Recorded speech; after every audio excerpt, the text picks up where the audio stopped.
Comenzamos una nueva idea, ¿no? Seguimos siempre en esta fiesta de los tabernáculos, que duraba 8 días y el último era el más importante. Y ya estamos llegando al último día. Entonces, acaba de decirnos San Juan el impacto que habían producido las palabras de Jesús en esos días, las muchas enseñanzas que hizo. Y viene entonces el comentario de los fariseos. Los fariseos, versículo 32, ¿verdad? Capítulo 7. Los fariseos oyeron por lo bajo que la gente estaba diciendo estas cosas de él. Y los fariseos y pontífices enviaron alguaciles para que le prendieran. Entonces dijo Jesús: ahora estaré un poco de tiempo con vosotros y luego me iré al que me envió. Me buscaréis y no me hallaréis, y a donde yo estoy no podréis venir.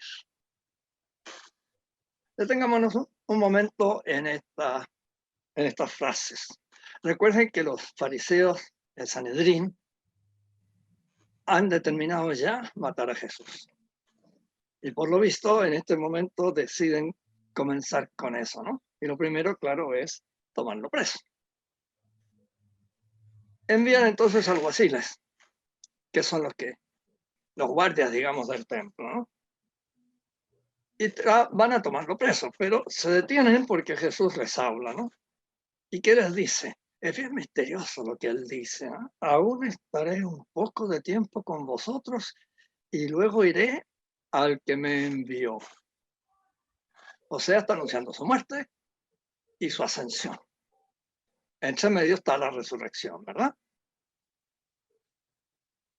Faltan unos meses para esto, ¿no? Porque recuerdan ustedes que estamos en prácticamente a fin de año, ¿no? Septiembre, octubre, y la pasión va a ser en marzo, en abril, digamos, en abril del año siguiente. Así que unos 6 meses, algo así, ¿no? Lo más misterioso es esto: me buscaréis y no me hallaréis, y a donde yo estoy no podréis venir. Llama la atención esto, ¿no? Me buscaréis y no me hallaréis. Bueno, están ahí en ese momento, todos muy cerca. Entonces, ¿qué es esto que me buscaréis? Es un futuro, ¿verdad? Que agrada decir esto, y hay opiniones, ¿no? Que los judíos se van a arrepentir, el Sanedrín se va a arrepentir de lo que hizo y va a buscar a Jesús. Pero algo va a pasar que no lo hallará. Se discute mucho el sentido de esta frase, ¿no? Me buscaréis y no me hallaréis. Y más todavía esta otra: y a donde yo estoy no podréis venir. Es curioso, ¿no? El presente. Y a donde yo estoy no podréis venir. O sea, se traslada a él por su inteligencia al momento posterior a la ascensión. Y yo estoy, no podréis venir. Es terrible esta frase, porque si es correcta esta interpretación, está indicando la condenación de los judíos que lo condenaron, esos sanedritas que lo condenaron. De hecho, da la impresión de que nunca se arrepintieron de lo que hicieron. Y si no se arrepintieron, obviamente están condenados. Pero en fin, eso solo Dios lo sabe, ¿no? Así que, como digo, es bien discutido qué significa exactamente. Son misteriosas estas palabras. Bueno, Jesús varias veces va a usar, y ya lo hemos visto antes cuando la multiplicación del pan, usa palabras muy misteriosas. Sabe además que no le van a entender. Bueno, es que él busca que lo acepten con todo el misterio que implica él. Y claro, si nosotros pensamos un momento en qué es Dios, tenemos que decir: es un misterio. Y es bien poco más lo que podemos decir, además de decir que es un misterio, ¿no? Y claro, tiene que ser así, porque ¿cómo va a caber Dios en una inteligencia tan pobre como la nuestra? Tiene que ser misterioso. Si me presentan un Dios que no tiene ningún misterio, pues no. Está a mi alcance, está al nivel de mi inteligencia. Ese no es Dios, no puede ser Dios. tiene que ser misterioso. Ahora Jesús ha hecho signos suficientes para exigir esto. Claro que sí. ¿Recuerdan la cantidad de milagros que ha hecho? Varias veces los evangelios dicen, y sanó a todos los enfermos. Vaya a saber uno cuántos eran, ¿no? Así que fueron muchos los milagros que hizo. Y eso siempre en nombre propio, no pidiendo, no orando, sino que Él directamente. Así que se presenta como Dios, ¿no? Entonces se presenta como un misterio. Y es lógico entonces que hable palabras misteriosas. Pero los judíos no podían aceptar esto, ¿no? Recuerden que cuando San Juan dice los judíos, salvo alguna excepción por ahí, se refiere a los enemigos de Cristo. Los judíos se decían unos a otros, ¿acaso habrá de ir este que nosotros, ¿a dónde habrá de ir este que nosotros no lo hallaremos? ¿Acaso la dispersión entre los griegos y a predicar a estos? ¿Qué es eso que dijo? Me buscaréis y no me hallaréis, y donde yo estoy vosotros no podéis venir. Obviamente en su orgullo ellos no podían pensar, no podían entender lo que Jesucristo decía. Entonces la interpretación, como quien dice, obvia sería que se va a ir de Palestina. ¿A dónde? Pues a la dispersión entre los griegos. Todos sabemos que había muchísimos judíos repartidos por todo el imperio, sobre todo en la parte oriental, la parte que hablaba griego. Ya hacia España y esos lugares están muy lejos, así que por allá había muy pocos, pero acá, en toda la parte griega, había por todas partes judíos. Entonces se supone que va a ir a esa dispersión entre los griegos y a predicar a estos. Se supone, y yo creo que lo habla, ¿no?, que no le va a predicar a los gentiles, a los griegos gentiles, sino que a los judíos griegos, los judíos que saben griego. ¿Qué es lo que hizo, por ejemplo, San Pablo siempre? A la ciudad que llegaba, entraba en la sinagoga y allí explicaba. Y una vez que los judíos mayoritariamente los rechazaban, entonces pasaba a predicarle a los prosélitos de griegos, digamos, y luego incluso a los paganos griegos. Y ahí tenía mucho más éxito que entre los judíos. Así que Jesús les plantea siempre el misterio. Y hay que aceptarlo porque Él lo dice. Esa es la fe. Y siempre tenemos que tener esa actitud.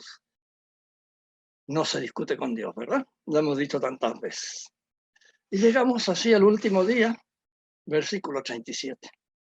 En el último día, el más solemne de la fiesta, puesto en pie, Jesús clamó diciendo, si alguno tiene sed, venga a mí y beba.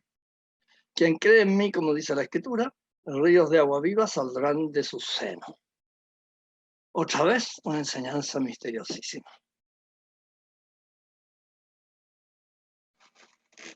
Hay un trasfondo en esto, ¿no? En esta fiesta de los tabernáculos, todos los días se sacaba agua en una vasija de oro de la piscina de Siloé, se la llevaba al templo y se regaba el altar de los sacrificios. Se lavaba, como quien dice, el altar de los sacrificios con esa agua. Y esa era la ceremonia con la que se iniciaba el día, todos los días. Y este último día, más que ningún otro. Entonces, Jesús parte de ahí, algo bastante típico de Jesús, el partir de un hecho concreto. Y ahí dar una enseñanza. Si alguno tiene sed, venga a mí y beba. Quien cree en mí, como dice la Escritura, ríos de agua viva manarán de su seno. Y aquí tenemos un problema muy serio porque si cambiamos los signos de punto aparte, coma, etcétera, cambia completamente el sentido de lo que dice. Aquí, por ejemplo, en este texto que yo tengo aquí, dice así, si alguno tiene sed, coma, venga a mí y beba, punto. Quien cree en mí, coma, como dice la Escritura, coma, ríos de agua viva manarán de su seno. Pero hay otros autores que puntúan distinto. Dicen, si alguno tiene sed, coma, venga a mí y beba, coma, quien cree, quien cree en mí. Punto. Ahí ponen el punto. Entonces cambia completamente el sentido, ¿no? como dice la Escritura, ríos de agua viva manarán de su seno. Punto. Y la discusión no tiene fin. Ya hay partidarios de una puntuación, la que aparece aquí en el texto que yo tengo, y hay partidarios de la otra puntuación. Y el significado es bastante distinto de las dos frases. Tal como está aquí, ¿qué quiere decir? Si alguno tiene sed, venga a mí y beba. Eso es bastante fácil de entender, aunque muchos piensan que ese beber hay que entenderlo por lo que dice, pues, ¿no? Ese beber es beber la doctrina, o sea, es creer en él. Si alguno tiene sed, sed de saber, ¿verdad? Venga a mí y beba. En mí está la sabiduría. Esa sería la interpretación. Entonces después dice, quien cree en mí, o sea, ese que bebe, ¿no? El que bebe, bebe porque tiene fe, porque cree en él. El quien cree en mí, como dice la Escritura, ríos de agua viva manarán de su seno. Claro, como bebe, entonces de él va a salir agua, un río, pero de agua viva. Igual como le dijo, ¿se acuerdan a la muchacha esta, la samaritana, ¿no? El agua viva. Entonces, esto querría decir que la persona que cree en Jesús y acepta su doctrina se transforma también en una persona que va a dar a su alrededor esta misma doctrina y va a traer a otros a Cristo. Ríos de agua viva manarán de su seno. En la otra interpretación, cuando se dice si alguno tiene sed, venga a mí y beba, quien cree en mí, punto, ya. Entonces ese quien cree en mí solo indica que la actitud que hay que tener para poder beber, para poder recibir la doctrina de Cristo, es creer en Cristo. Punto. Entonces, como dice la Escritura, ríos de agua viva manarán de su seno. Entonces esos ríos de agua viva manan de Jesús y de Jesús pasan al que va a beber. Y por eso va a poder beber, porque está recibiendo esos ríos de agua viva.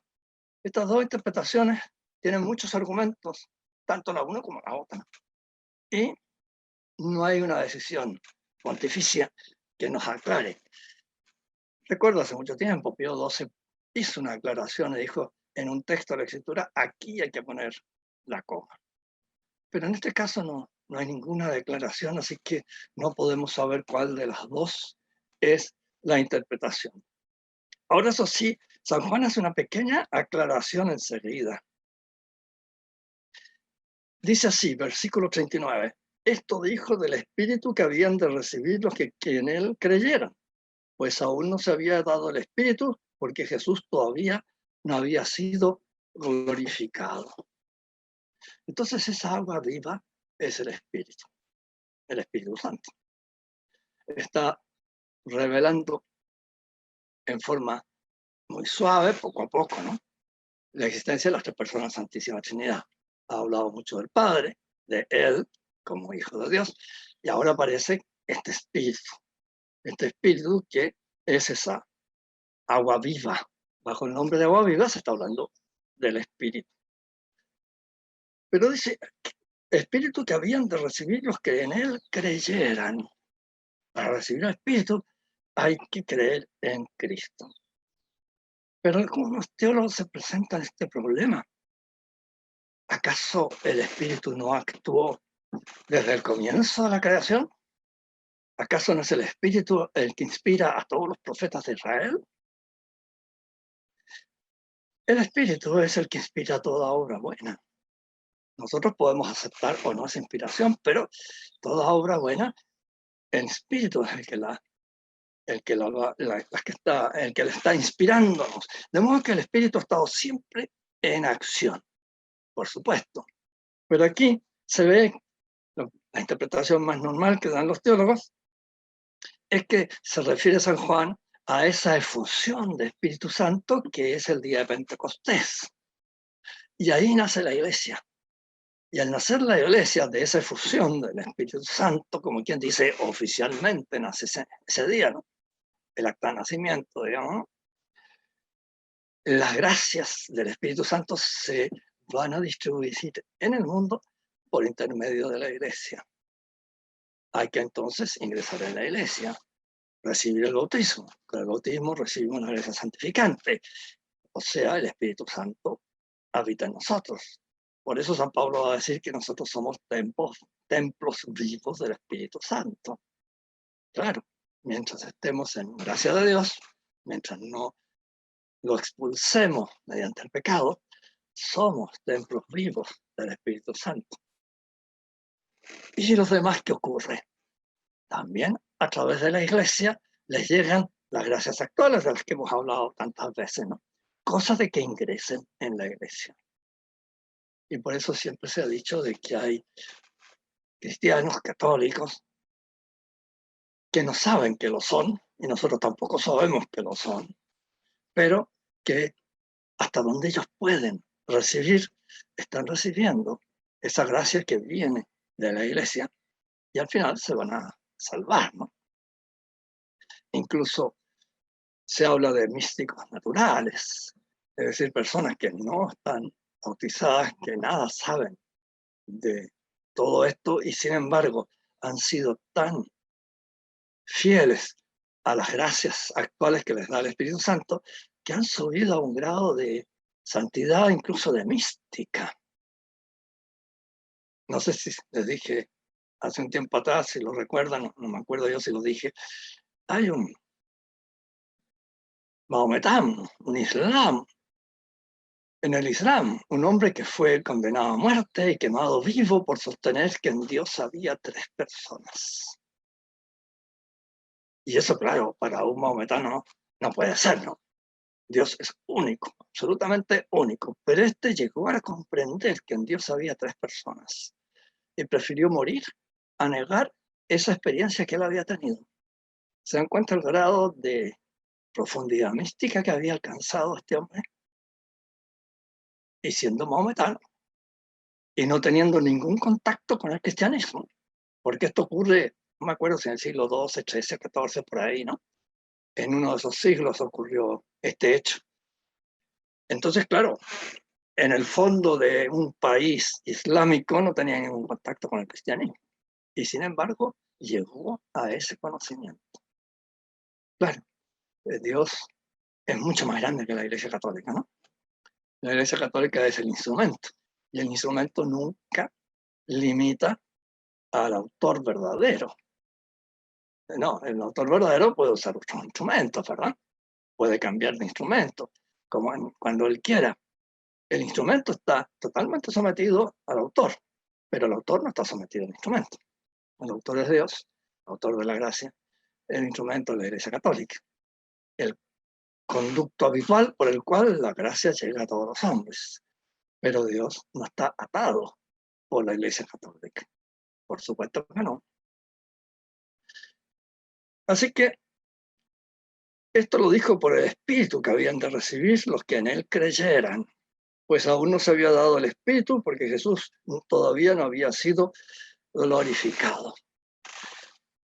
Muchos autores suelen decir, ¿no?, que estas palabras las entendieron los mismos apóstoles solo después de Pentecostés.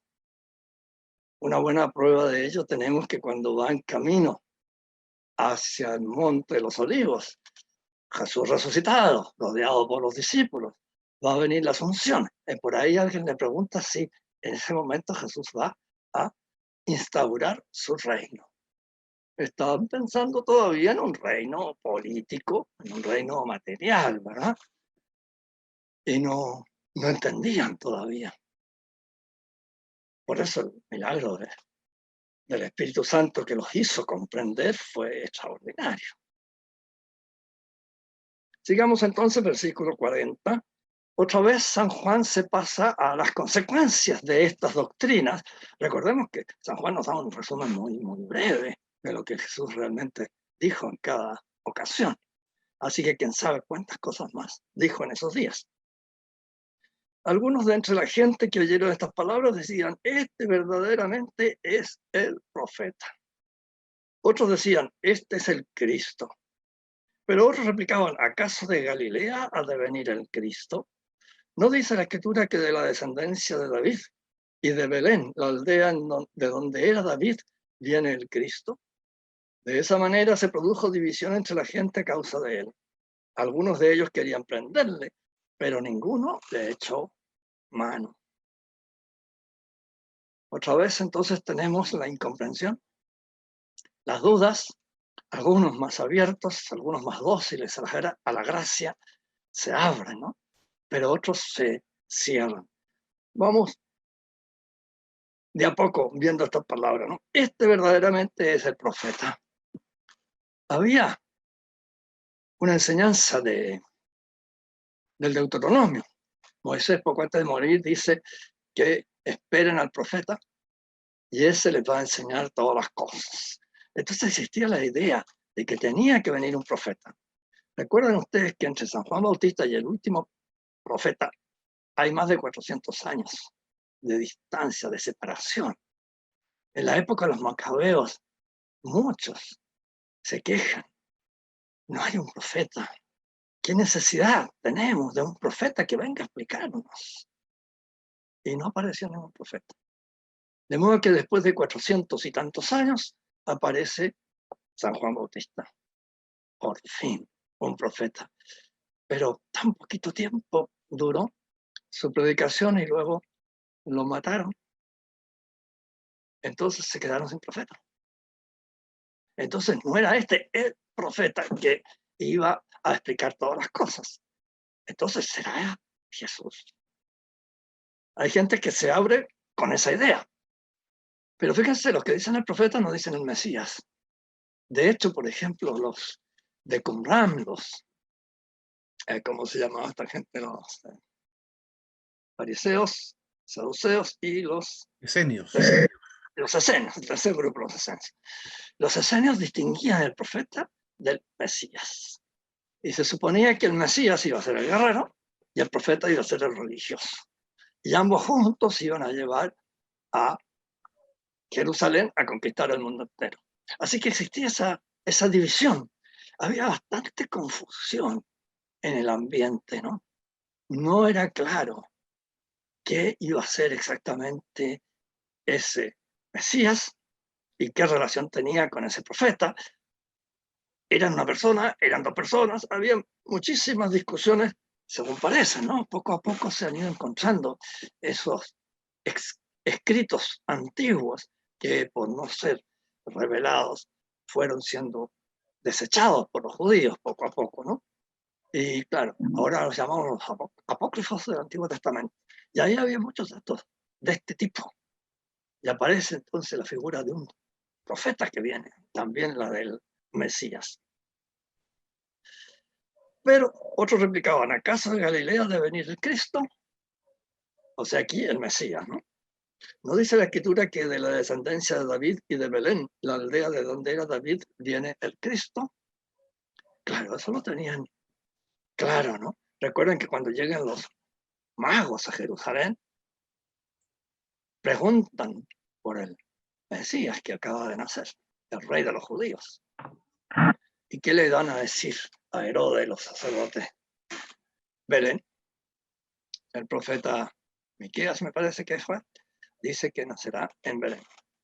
Belén ciertamente no es la más pequeña de las ciudades, porque de aquí saldrá, en fin, es un texto más o menos largo. Entonces todo el mundo interpretaba eso como que venía de Belén. Esto nos enseña que nadie sabía que Jesús había nacido en Belén.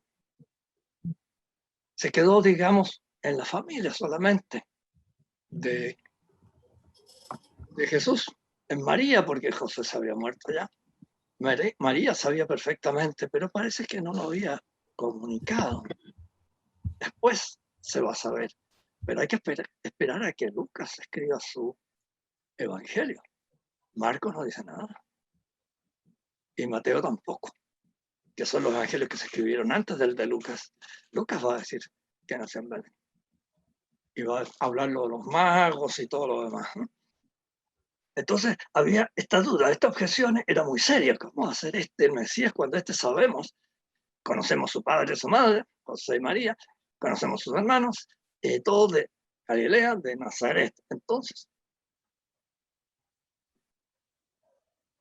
había mucha discusión, ¿no? Muchas dudas. Sí, pasa, ¿no? Hoy día, fíjense ustedes cuántas iglesias cristianas hay. Entonces, para un observador de afuera, ¿cuál es la verdadera? Es bien difícil, ¿no? Hay que ser, digamos, teólogo de profesión para resolver esto. Porque nosotros tenemos una guía bastante fácil. Y son las revelaciones, las apariciones de la Virgen. En ninguna otra de estas religiones, de estos separados, hermanos separados, o como queramos llamarlos, se aparece la Virgen. Pero sobre todo, esta Virgen nos ha profetizado perfectamente lo que va a ocurrir. Y ocurrió. Les recomiendo, métanse en internet, Virgen del Buen Suceso. Comienzos del siglo XVII. La madre abadesa Mariana de Jesús murió en 1634, por ahí, no recuerdo la fecha exacta, ¿no? Y ahí habla de que en el siglo XIX esta tierra, Ecuador, ¿no? Quito, va a ser independiente y va a ser una república. Y va a tener al final del siglo, un muy buen presidente. Y en el siglo siguiente, una crisis espantosa. Desaparecerán algunas congregaciones y órdenes religiosas. Habrá poquísimas vocaciones sacerdotales. Desaparecerá el clero. Habrá un ataque a la familia muy grande. Lean y verán que nos da una fotografía de lo que estamos viviendo nosotros ahora. Pero clarito, clarito. Y todo dicho antes del 1630. Entre 1590 más o menos, 1630, la Virgen del Buen Suceso se le aparece a Sor Mariana. Así que ven, tenemos ahí la prueba de que la Iglesia Católica sin necesidad de meternos en discusiones teológicas, ¿no? La Virgen misma nos lo está diciendo. ¿Qué hay parecido a Lourdes en todos los hermanos separados? No hay nada que se parezca a ellos. O el Padre Pío. Supongo que todos conocen al Padre Pío, ¿verdad? Estuvo en Chile un día también, sin salir de su convento, porque nunca salió de su convento, pero se paseaba por el mundo entero haciendo milagros y curando enfermedades, etcétera, etcétera. Fantástico. Así que tenemos esas pruebas que ayudan. Desgraciadamente, tal como en la época de Jesucristo, ¿no? Tantos que viendo esos milagros no creyeron. Y lo mismo pasa hoy día. Tantos que no pertenecen a la Iglesia Católica y no hacen caso de Lourdes, no hacen caso de Fátima, no hacen caso de todos estos anuncios, ¿no? Estos milagros realmente patentes, extraordinarios. Bueno, pero nosotros sí, y ahí tenemos la comprobación de que nuestra iglesia es la única iglesia verdaderamente cristiana. Así que de esa manera se produjo la división entre la gente a causa de él. Algunos de ellos querían prenderle, pero ninguno le echó la mano. Claro, había orden del Sanedrín de prenderlo, pero nadie se atrevió. Y es lo que va a continuación, el final de este capítulo ya. ¿Qué pasó con esos que tenían que prender a Jesús? Versículo 45. Volvieron pues los alguaciles ante los pontífices y fariseos y estos les dijeron: ¿por qué no lo trajisteis? Respondieron los alguaciles: jamás hombre alguno habló como este. Impresionante este texto, ¿no? Recuerden que hemos visto varias veces que Jesús muestra su dignidad, muestra su grandeza. Generalmente la tiene oculta, por supuesto, pero a veces la muestra. ¿Se acuerdan cuando echó a patada limpia? No, en realidad, a latigazo limpio, ¿no? A todos los mercaderes del templo. Es increíble eso. Él solo se hizo un látigo con varias cuerdas, o sea, las trenzó y a latigazo limpio arreó con todo el mundo. Y era mucha la gente que había ahí. y les dio vuelta a las mesas y salieron corriendo las monedas y detrás, claro, el judío, me imagino cómo habrá corrido detrás de sus monedas, ¿verdad? No fue violento Jesús ahí. Y además, ¿no? Los acusa, habéis hecho de la casa de mi padre una cueva de ladrones. Una acusación fuerte, ¿no? No, si Jesús no era nada de poca cosa. Cuando quería mostrar su poder, lo mostraba.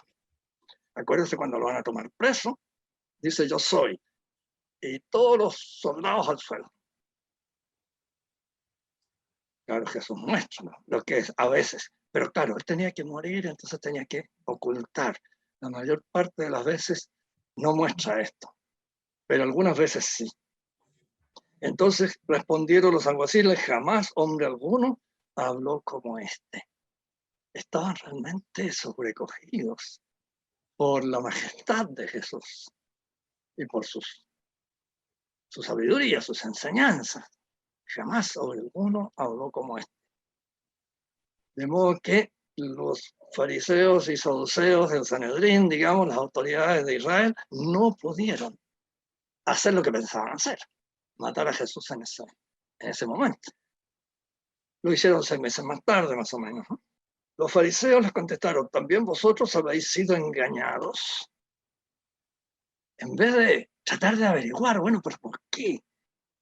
No, rechazan inmediatamente el testimonio de sus propios alguaciles, de sus propios soldados del templo. Qué manera de cerrarse, ¿no? Es que el que no quiere ver, no ve. Como dice el refrán, ¿no? No hay peor ciego que el que no quiere ver, no hay peor sordo que el que no quiere oír. Y eso es lo que estamos viendo aquí, en el Evangelio. Por lo más, eso es lo que estamos viendo hoy en todo Occidente. ¿Cuánta gente en países que eran totalmente católicos ahora no tienen nada que ver con el catolicismo? Y esto pasa en Francia, pasa en Italia, pasa en España y pasa en toda América. ¿Cómo ha disminuido la presencia de la iglesia en todas partes, ¿no? Y luego de este insulto, ¿no? El argumento de autoridad. ¿Acaso alguno de los príncipes o de los fariseos creyó en él? Es el argumento más débil en filosofía, pero es el más fuerte en religión, y es el más fuerte en política, y es el más fuerte en general, ¿no? Porque vivimos todos de fe.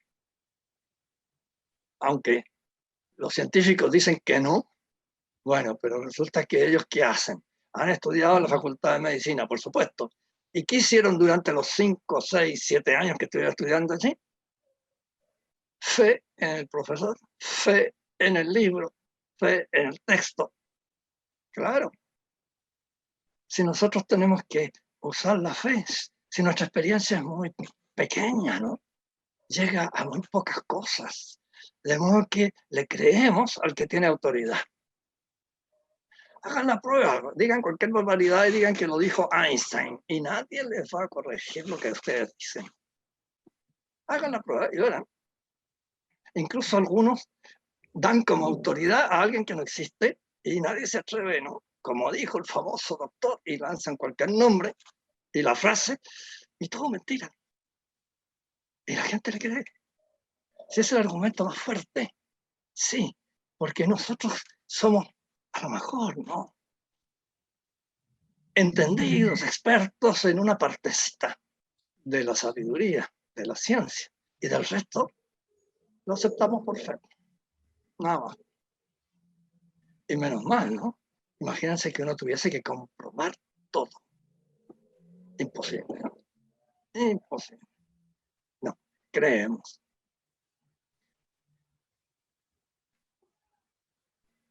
Entonces, ninguno de los príncipes o de los fariseos tenían fama, dice Flavio Josefo, de ser los más santos en Israel. Entonces, el argumento de autoridad. Pero esa gente que no conoce la ley son unos malditos, la soberbia farisea. Esto me recuerda una anécdota bastante impresionante. Cuando la Universidad de Salamanca, en el siglo XVI, era posiblemente la número 1 en el mundo, ¿no? España es un tremendo imperio, ¿verdad? Famosa España, en todas partes. Se admiraba a los españoles. Y la Universidad de Salamanca. Y el catedrático prima de Salamanca era el padre Báñez, dominico. En la cátedra prima de Salamanca significaba la cátedra más importante. O sea, era el teólogo número 1 de la universidad número 1 del país número 1, España. Recuerden que el sol no se ponía en los territorios españoles, bueno, y era verdad. ¿Y qué dice él? Él dice en una ocasión que si una mujercita en el campo le prepara a su puchero el marido que está dando la tierra, con más amor a Dios que el amor a Dios que él tiene cuando prepara una clase de teología, esa viejecita es mejor que yo. Y tiene toda la razón el padre Baña. Claro, porque lo que importa es eso, ¿no? El amor de Dios. Y puede que ese doctor en teología que sabe tanto no ame tanto a Dios como esa persona humilde que sí realmente ama a Dios. Y eso es lo que triunfa. Eso es lo más importante. Ese amor de Dios. Claro que tiene que ser del Dios verdadero y tiene que ser dentro de la ortodoxia, ¿verdad? Porque no vale estar amando un ídolo. No, pues eso sí que no. Pero de todas maneras, ¿no? Y miren estos fariseos, ¿no? Pero esa gente que no conoce la ley son unos malditos. Solían decir con mucho orgullo, con mucho desprecio, esa gente de la tierra. Así los llamaban. En cambio ellos no, ellos los puros, los fariseos, ¿verdad? Bueno, harto mal que les pasó a ellos. Pero había algunos buenos. Y sigue el versículo 50. Mas Nicodemo, el que fue anteriormente a él y que era uno de ellos, les dijo, ¿acaso nuestra ley condena a nadie sin antes oírle y saber qué hace? Esto fue un golpe, pero muy duro. Los está acusando a todo el Sanedrín de haber cometido una irregularidad espantosa. Han juzgado y han condenado a muerte a este supuesto profeta, pero no lo han escuchado. Y eso está absolutamente prohibido en la ley. De modo que el sablazo que les mandó Nicodemo fue pero feroz, ¿no? Los acusa entonces de faltar a la ley, de atropellar la ley. ¿Acaso nuestra ley condena a nadie sin antes oírle y saber qué hace? ¿Qué podían decir los sanhedritas frente a esto? Miren cómo van a responder ellos. ¿También tú eres Galileo? Vaya, si todos sabían que Nicodemo era de Jerusalén, y no solo de Jerusalén, sino que de una de las familias más nobles de la ciudad. Y por eso tenía un peso enorme dentro del Sanedrín. Y miren cómo responde, ¿no? ¿Acaso tú también eres de Galilea? Eso era un insulto. Era un poco decirle a alguien Galileo lo mismo que decirle estúpido.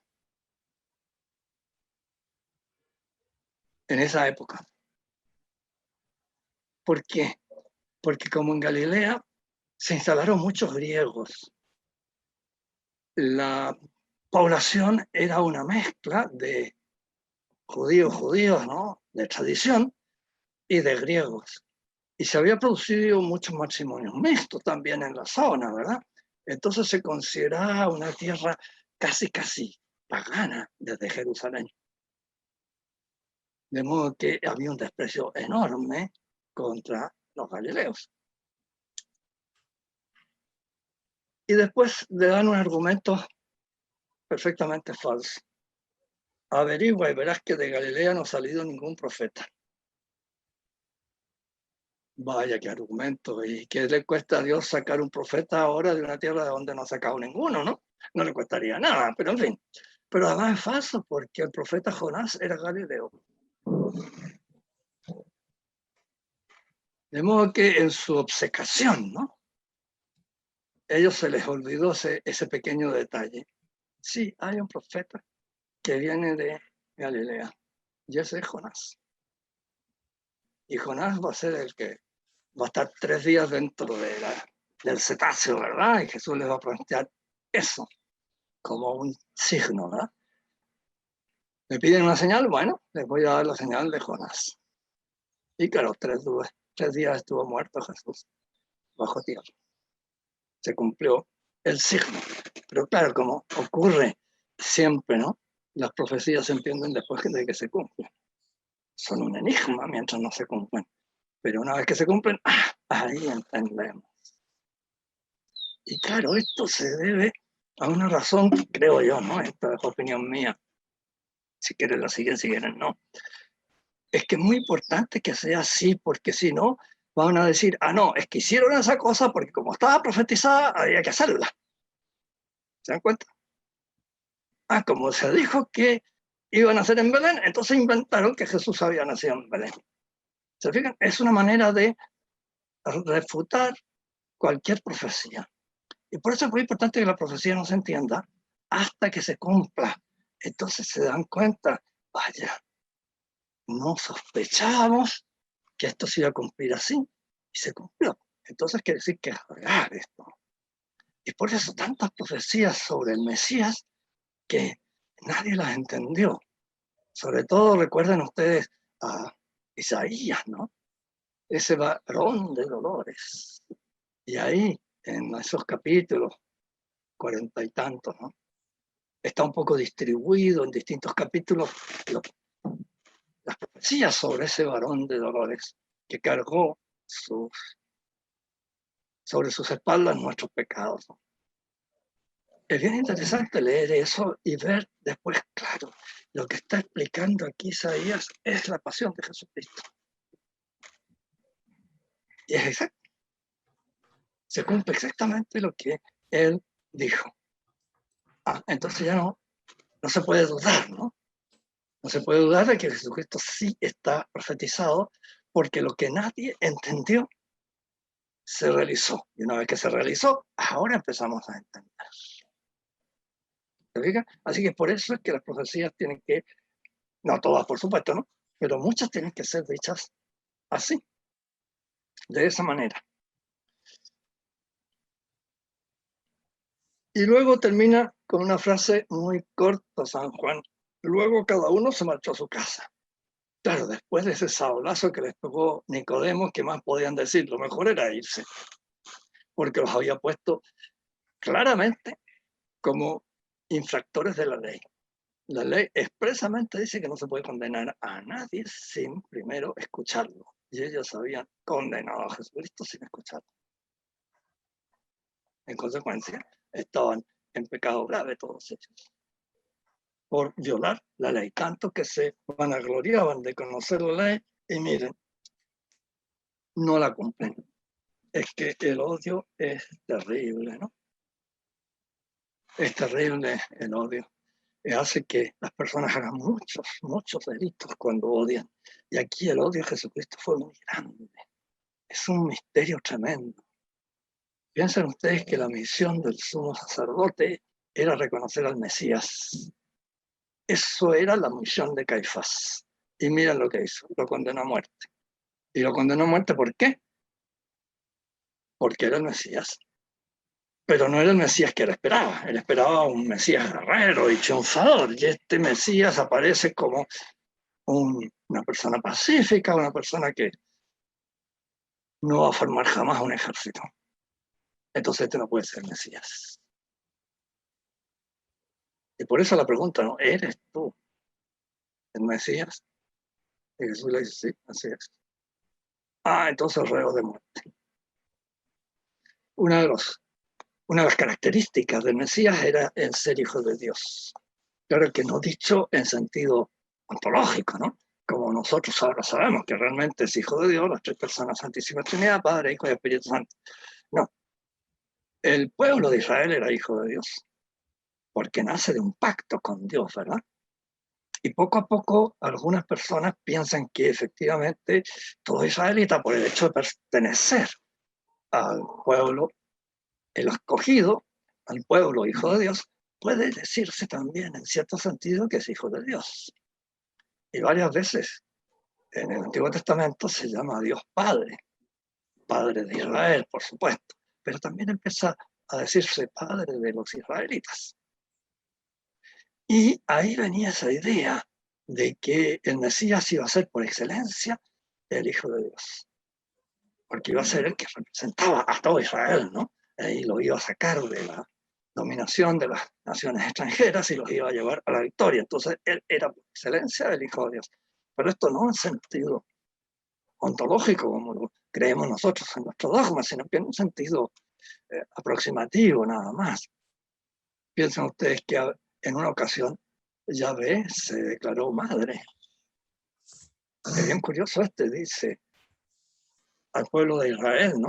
Que lo ama tanto, que dice, ¿puede una madre olvidar al hijo de sus entrañas? Si ella pudiese, yo no, dice Yahvé. No puedo olvidar al pueblo de Israel. Hijo de mis entrañas, entonces. ¿Ven? Se hace como mujer, se presenta como mujer, el mismo Yahvé, para expresar ese amor que él siente por el pueblo de Israel. Es realmente curiosísimo todo esto que ninguna religión jamás ha tenido la más remota idea de algo así, ¿no? Pero ya en el Antiguo Testamento hay algunos trazos que ahora los entendemos gracias al Nuevo, claro está, y mucho mejor que lo que podrían haber entendido los antiguos israelitas. Terminamos con esto el capítulo 7. Nos queda plazo para empezar el capítulo 8, no sé qué hora es. Quedan 7 minutos, don Juan Carlos. Ya.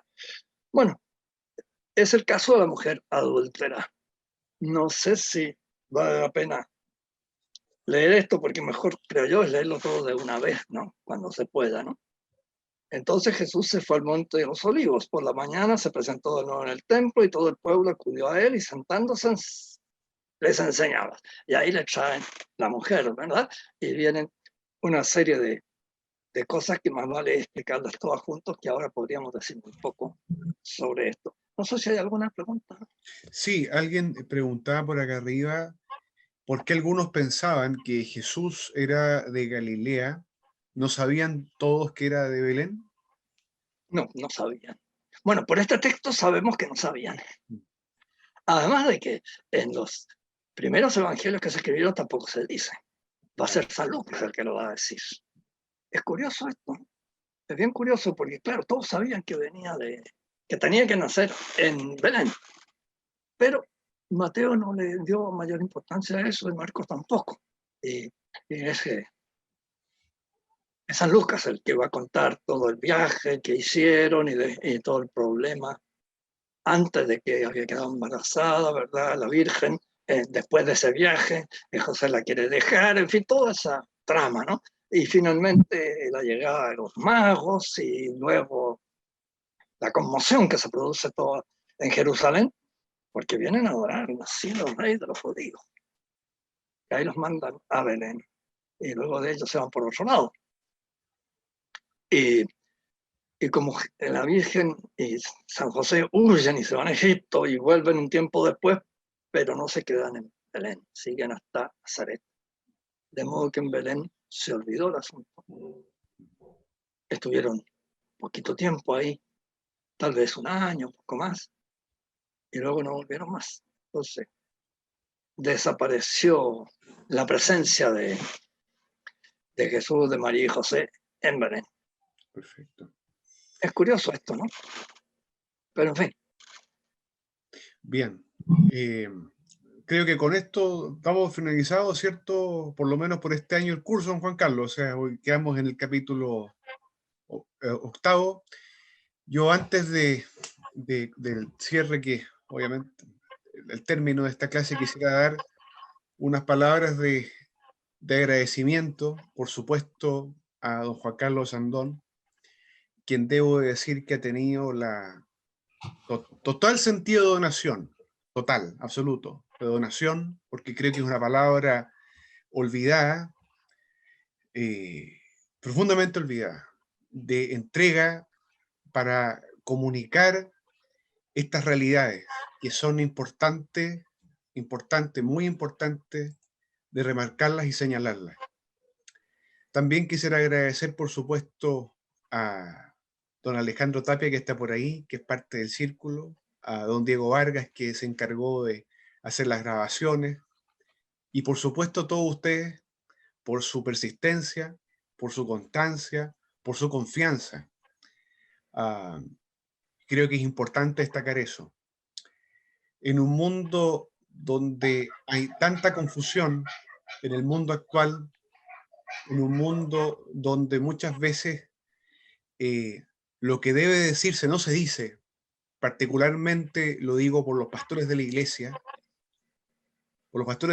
que muchas veces han callado de manera